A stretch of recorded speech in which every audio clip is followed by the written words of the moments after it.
Every single year, the Kansas City Chiefs find a way to make you look stupid. You think you figured them out, you think you know exactly what they're going to do, and then Brett Veach walks up to that podium, picks up the phone, and does something nobody, and I mean nobody, saw coming.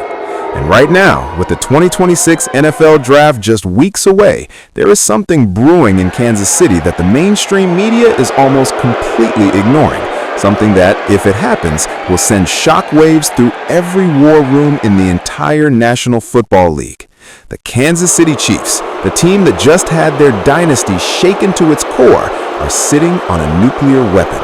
They have 9 draft picks. 2 of them are in the first round, pick number 9 and pick number 29.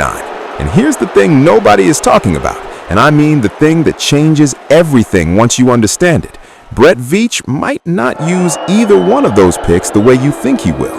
In fact, I want you to buckle up, because by the time this video is over, you are going to understand something about how the Kansas City Chiefs operate that most fans, even die-hard season ticket holding Chiefs fans, have never fully grasped. You are going to understand why this draft might be the most important single event in the entire Mahomes era.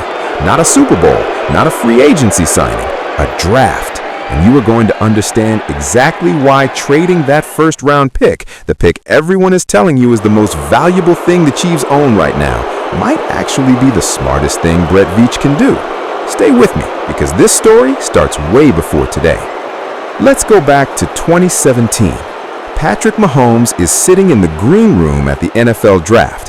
He's watching quarterback after quarterback get called. Mitch Trubisky goes 2nd overall to Chicago. Deshaun Watson goes 12th to Houston. And Patrick Mahomes, the guy who will go on to win 3 Super Bowls and become arguably the greatest quarterback of his generation, Patrick Mahomes is sitting there, waiting, nervous. He falls to pick number 10. The Kansas City Chiefs trade up to grab him. They give up pick 27 and a first-round pick in 2018 to move up from 27 to 10. At the time, people thought Kansas City was reaching. People thought Brett Veach, who had just become the general manager, was gambling on a flashy guy from Texas Tech who threw too many no-look passes and played too loose and too wild. Those people were wrong. But here's what that moment tells you about this organization. Brett Veach has never, not once, been afraid to pick up the phone and make the deal that gets him his guy. He doesn't wait. He doesn't hope. He attacks. And right now, in the spring of 2026, Brett Veach is staring at a board. He's got 2 first-round picks, he's got 7 other picks, and he is sitting in a room in Kansas City looking at names on a whiteboard, thinking the exact same thing he was thinking back in 2017. How do I get my guy? The question is, who is his guy this time, and what is he willing to give up to get him? Now let's talk about where the Chiefs are as a franchise, because you cannot understand why this draft trade possibility exists without understanding the hole that this team is currently standing in. 2025 was a rough year for Kansas City. After 3 Super Bowls in 5 seasons, after the dynasty run that had the whole country either loving or hating the Chiefs, after Patrick Mahomes somehow willed this team through injuries and offensive line disasters and receiver droughts, after all of that, the machine finally sputtered. The pass rush was practically non-existent. Wide receivers were dropping balls and getting hurt at a historic rate. Xavier Worthy, who had been one of the bright spots of the 2024 season, tore his labrum in Game 1 of 2025. Rashee Rice has played in 28 games over 3 seasons combined. 28. That is not a reliable receiver. That is a guy who spends more time with trainers than with Patrick Mahomes. The offensive line had moments of brilliance and moments of complete breakdown, and the defense, while still anchored by Chris Jones, had lost the kind of depth and versatility that had made Steve Spagnuolo's schemes so hard to crack. Kansas City finished with a losing record. Their dynasty, the thing that felt permanent and inevitable and unstoppable, had a crack in the wall. And because of that losing season, the Chiefs earned the 9th overall pick in the 2026 NFL Draft. Let that sink in. The Kansas City Chiefs, Patrick Mahomes' team, have the 9th overall pick in the first round of the draft. The last time they had a top 10 pick, you would have to flip through a history book to find it. This organization has spent the better part of a decade picking at the very bottom of every round, getting table scraps, while Super Bowl losers and basement-dwelling franchises loaded up at the top. Not this year. This year, they're sitting at 9. And then, because of the blockbuster trade that sent Trent McDuffie to the Los Angeles Rams, they're also sitting at 29. 2 first-round picks, 9 total selections. On paper, this looks incredible. On paper, this is a team that has all the ammunition it needs to address every single need on the roster. 2 first-rounders, reload the dynasty, problem solved. But here's where the story gets complicated. Here is where it gets interesting. And here is where Brett Veach himself has already dropped breadcrumbs, massive, blinking, neon-lit breadcrumbs that tell you something very different might be about to happen. Let me read you something. This is Brett Veach speaking at the NFL Scouting Combine back in February. He is standing at a podium, reporters are firing questions at him, and one of them asks him about having the 9th overall pick. And Veach says, and I want you to hear this carefully, he says, "It's funny. Every year when we were picking 31 and 32, I'd always say, man, if we were just at 24 or 25, we'd be exactly where we want to be. Now we're at 9, and I'm like, man, if we were just at 4 or 5, we'd be exactly where we want to be." 4 or 5. He is sitting at number 9, and he is already thinking about how to get to 4 or 5. Now, he walked that comment back a little. He talked about controlling what you can control. He talked about being excited about day 2 and the overall depth of their picks. Classic GM speak. But the seed was already planted. The tell was already out there. Brett Veach, the man who traded up to get Mahomes in 2017, the man who traded up to get Trent McDuffie in 2022, the man who traded up throughout his entire tenure to get his guys, Brett Veach is looking at pick number 9 and thinking it is not high enough. Think about what that means for a second. If he trades up from 9 to, say, 6, he needs to give up draft capital, real draft capital, first-round capital. And if you're trading away a first-round pick to get higher in the first round, then one of those 2 picks, number 9 and number 29, is potentially on the move. The biggest question in Kansas Kingdom right now, the question that draft analysts and beat reporters and podcast hosts are all dancing around but nobody is answering directly, is this: which pick does Veach move and what does he get in return? Let's look at the board. The 2026 NFL Draft is being held in Pittsburgh, Pennsylvania, starting April 23rd. The Chiefs, as we said, hold picks 9 and 29. Between those picks, you have teams like the Washington Commanders at 7, the Cleveland Browns at 6, the Tennessee Titans hovering around the top with their own needs, and the New Orleans Saints somewhere in that 8 or 9 range, depending on how the board falls. Now here is the chess match, and this is where the real fun begins.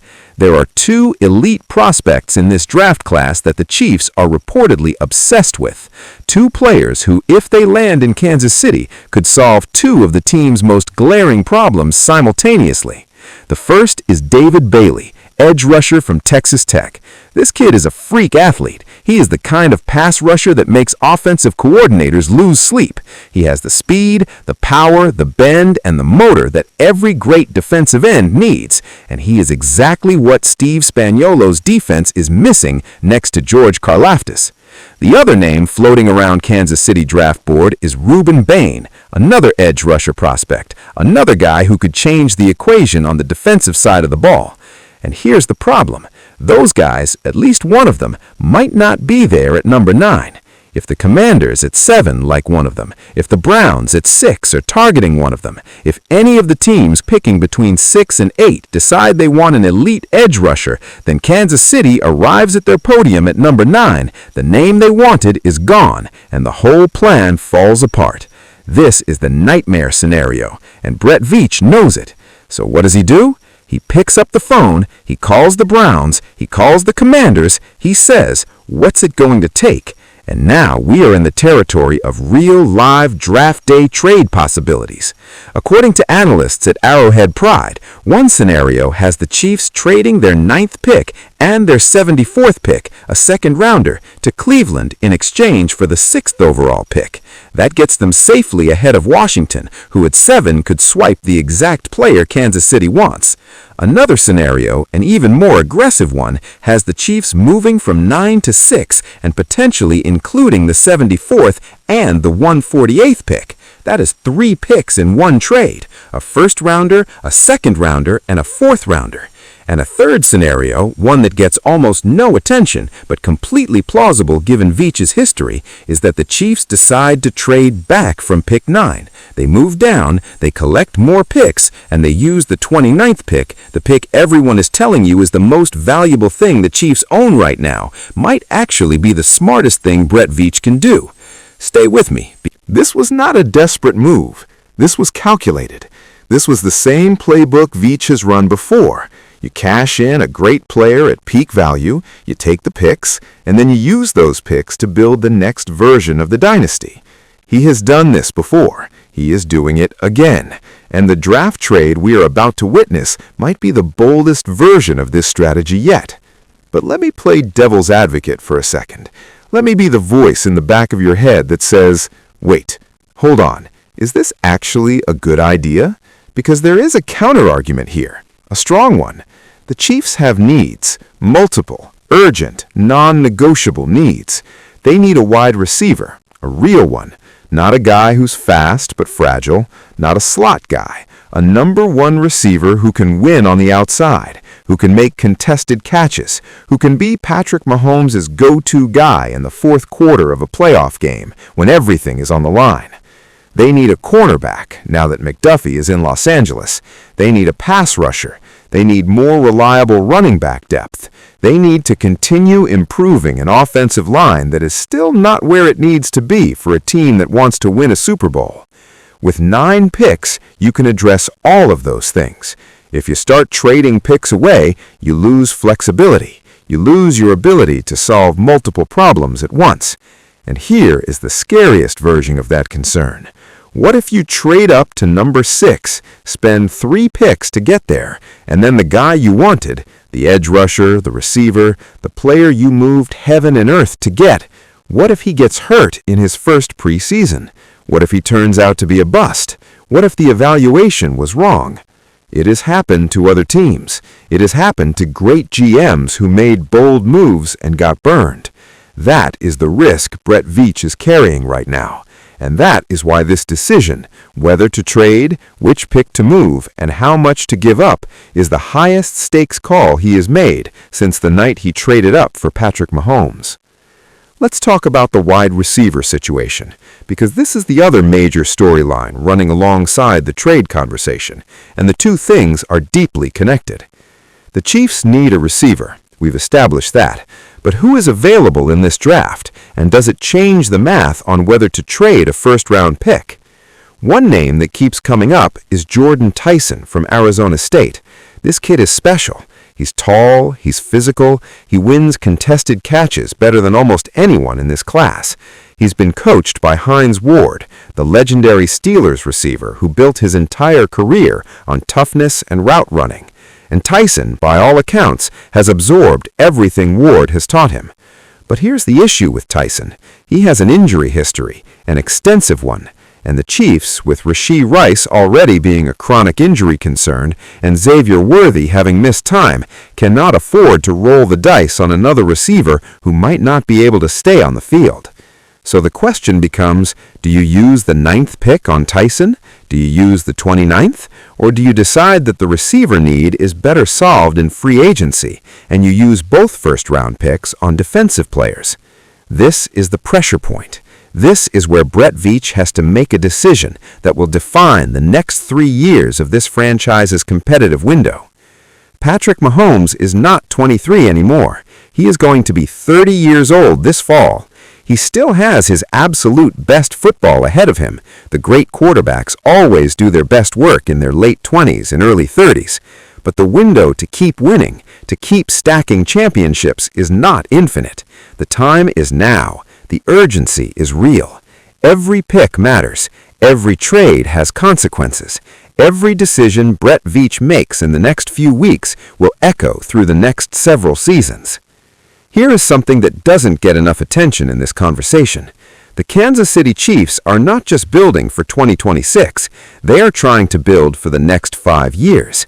Think about what their roster is going to look like when some of the big contracts start expiring. Chris Jones is not going to play forever.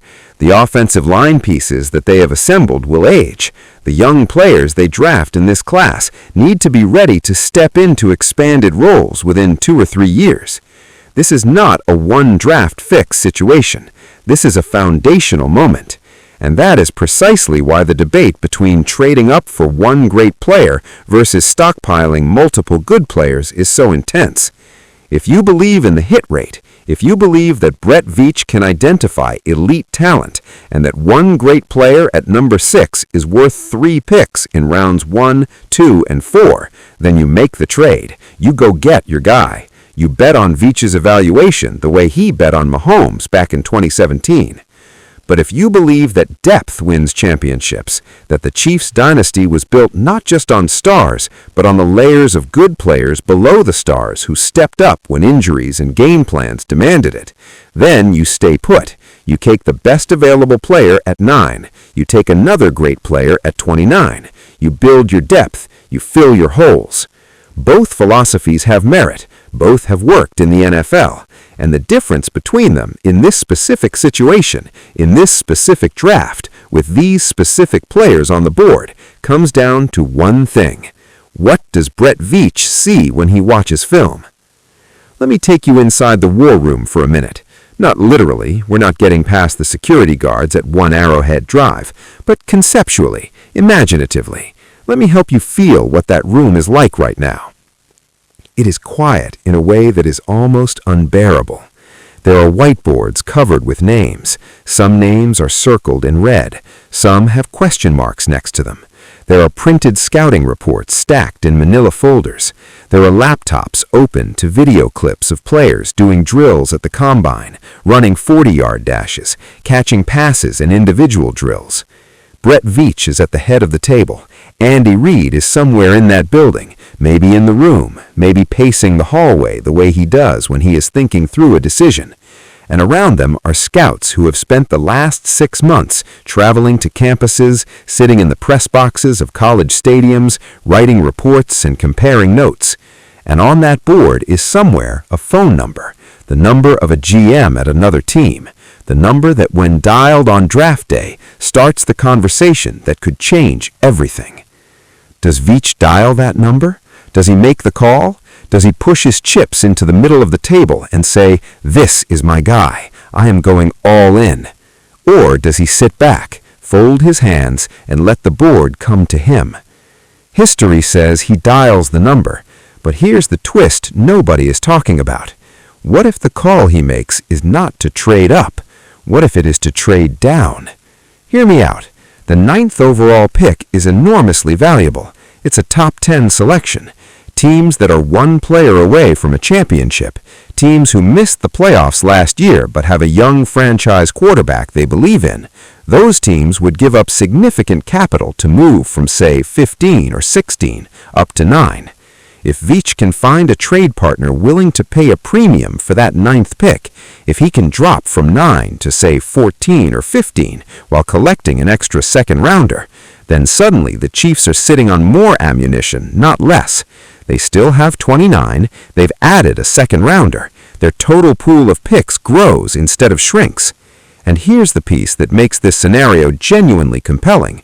If the Chiefs trade down from 9, they might still be in range to get the defensive prospect they want. This is not a historically deep draft at the top for pass rushers, meaning if your guy is there at 9, he might still be there at 13 or 14, unless multiple teams ahead of you share your same evaluation and jump on him first. It's a calculated bet, a poker move, and it's exactly the kind of creative, value-based thinking that has made Brett Veach one of the most respected general managers in the NFL. Now let me bring in a scenario that has been floating around on draft podcasts and among serious draft analysts that almost nobody in the mainstream conversation has picked up yet. The Tennessee Titans. The Titans have been rebuilding. They have their own set of first-round picks and their own needs, and there's a specific trade configuration that analysts have been modeling where the Chiefs and the Titans could execute a swap that benefits both teams. The Chiefs moving into a higher position, the Titans sliding back and collecting extra ammunition. The details of that specific deal are still fuzzy. The Titans have not been public about their preferences, but the structural logic is there. You have two teams with different needs. You have picks that complement each other. You have a GM in Kansas City who has never been afraid to think outside the box. If Veach and the Titans front office end up on the phone on draft night, the ripple effects will be felt by every team picking in that range. Let's talk about what winning looks like. Let's talk about what the ideal outcome of this draft is for the Kansas City Chiefs. The absolute best-case scenario, the one that Chiefs fans dream about, the one that makes this dynasty feel like it still has legs, goes something like this. Veach either stays at 9 or finds a way to move up to 6 or 7. He lands one of the elite edge rushers he's been targeting, David Bailey or Ruben Bain, a player who immediately upgrades the pass rush and gives Steve Spagnuolo the kind of disruptive talent he hasn't had consistently since Frank Clark left. And then, at 29, either a cornerback has... And then on day 2, Veach uses his depth of picks to address running back, offensive line depth, and any other positional needs that the first round did not solve. Best case, the Chiefs walk out of this draft weekend with an elite edge rusher, a promising cornerback or receiver, and 4 or 5 developmental pieces who will compete for roster spots and special teams roles. They have filled their most critical holes. They have given Patrick Mahomes the weapons and the protection he needs, and they have reset the defensive line for the next 3 years. That is the dream. Now let's talk about the nightmare. The nightmare scenario is one that has haunted NFL teams for decades. Veach makes a bold move. He trades up. He gives up picks 9, 74, and 148 to get to pick 6. He pays an enormous price in draft capital. He gets to pick 6. He selects his guy. The crowd in Pittsburgh roars. Chiefs Kingdom celebrates. And then the player gets hurt in training camp. Or he shows up to the NFL and the game is too fast for him. Or there's a character issue that was buried in the scouting reports. Or he is just, for reasons nobody can fully explain, not as good as everyone thought. And the Chiefs, who gave up 3 picks to get him, are now looking at a hole in their draft class, a hole in their roster, and a franchise quarterback who is entering his 30s with a team that is one bad season away from legitimate concern. This is the risk. This is always the risk when you trade for a pick, and it is amplified here because the Chiefs are not a team that can afford to waste resources. They are in win-now mode. They are in the middle of a championship window. Every dollar of the salary cap, every pick in every round matters. The pressure on Brett Veach in this moment is immense. There is one more variable in this equation that almost nobody is discussing. His name is Patrick Mahomes. Patrick Mahomes does not go to the podium at the draft. He does not sit in the war room and help evaluate offensive linemen and edge rushers. He has his job, and Brett Veach has his.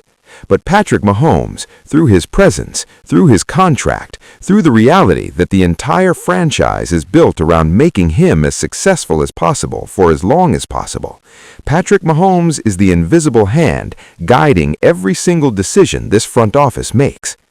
When Brett Veach looks at that board and decides whether to trade up or trade down or stay put, he is asking himself one fundamental question. What gives Patrick Mahomes the best chance to win another Super Bowl? That is the North Star. That is the filter through which every decision passes. And when you ask that question, when you strip away all the analytics and the pick value charts and the mock draft rankings, and you just ask that simple fundamental question, the answer might actually point toward making the trade. Because Mahomes, with an elite pass rusher, a true number 1 receiver, and a rebuilt defense, is an unstoppable force. He has proven it 3 times. He knows how to win. He knows what it looks like. He knows what the team needs. And if Brett Veach can give him those pieces by trading a first-round pick that might otherwise yield a solid but not game-changing player, then maybe the trade is exactly right. Maybe the hype around keeping that number 9 pick is wrong. Maybe the real value is not in the pick itself, it is in what you can turn that pick into. Let me give you a little historical context, because the idea of trading a first-round pick to move up in the draft or trading it to move back and collect more pieces is not a new concept. It is as old as the draft itself. Some of the greatest dynasties in NFL history were built on bold draft trades. The San Francisco 49ers of the 1980s made a trade for the pick that eventually became Joe Montana. The Dallas Cowboys of the early 1990s traded Herschel Walker to the Minnesota Vikings for a historic package of picks that they used to build 3 Super Bowl winners. The New England Patriots routinely traded down, collected picks, and used their accumulation of assets to build one of the most consistently great rosters in NFL history. And more recently, the Los Angeles Rams traded up for Jared Goff, for a quarterback they believed in, and eventually it led to a Super Bowl. The same Rams organization made another enormous trade to get Matthew Stafford, giving up enormous pick capital to acquire a quarterback they believed could finally push them over the top. Bold trades are not a sign of desperation, they are a sign of conviction. When a great GM makes a big trade, he is saying, "I have looked at this more carefully than anyone else has. I know something the market does not know yet, and I am willing to put my chips on the table and prove it." Brett Veach has had that conviction multiple times in his career, and every time he has acted on it, the Chiefs have benefited. Here's what I want you to think about as we get closer to draft weekend. The storyline in the media is simple. The Chiefs have 9 picks. They have 2 first-rounders. They are loaded with capital. They can rebuild this roster. Everything is fine. That narrative is comfortable. It is easy to digest. It does not require you to think very hard. But the real story, the story underneath the surface, the story that Brett Veach is living inside every single day as he walks into that building on One Arrowhead Drive, is more complicated. He has a generational quarterback who is entering his prime. He has a team that is 1 or 2 elite players away from being a championship contender again. He has the pieces to make a transformational move in this draft, and he has a track record of not being afraid to make that move. The question is not whether the Chiefs will use both of their first-round picks. The question is whether Brett Veach, sitting in his war room with the phone in his hand, decides that the value of what he can acquire by trading one of those picks is greater than the value of the pick itself. And based on everything he has said publicly, based on his history, based on the way this franchise is built, based on the desperate need for a dominant edge rusher, based on the fire that clearly burns inside this man when he talks about getting his guys, I think he makes the call. I think one of those first-round picks gets traded. I think on April 23rd or 24th, when the Chiefs are on the clock at 9, the camera is going to cut to Brett Veach standing at a table in Pittsburgh, leaning into a phone, and the entire NFL world is going to collectively hold its breath. And whatever happens next is going to tell us everything about whether the Chiefs' dynasty has one more chapter, or whether this was the moment they started writing a new book entirely. Now, before I leave you with that, let me make this personal for a second. Because I think this question, the question of whether to trade that first-round pick, is actually a question about something bigger than football. It is a question about risk. It is a question about whether you believe in your own judgment enough to act on it, whether you trust your process enough to make a bold move when bold moves are called for, whether you can look at a table of comfortable options and choose the uncomfortable one because you believe, deeply, genuinely, based on everything you know, that it is the right one. Brett Veach built a dynasty by trusting himself, by seeing Patrick Mahomes on film when other people walked past, by trading Tyreek Hill when every instinct said keep him, by making move after move that looked risky in the moment and brilliant in hindsight. He is not going to stop now. The hype says keep the pick, keep 9, keep 29, use your draft capital wisely, be smart. But Brett Veach has never been comfortable with comfortable. And that is why, maybe more than any other general manager in the NFL right now, Brett Veach is the man I trust to be sitting at that table, phone in hand, on draft night. The call is coming. The question is just who is on the other end of the line. Stay locked in. The 2026 NFL Draft starts April 23rd in Pittsburgh. The Chiefs are on the clock at 9. Brett Veach has his phone charged, his board set, and his mind made up. Whatever happens next, one thing is for certain. Kansas City is not done shocking you. They never are.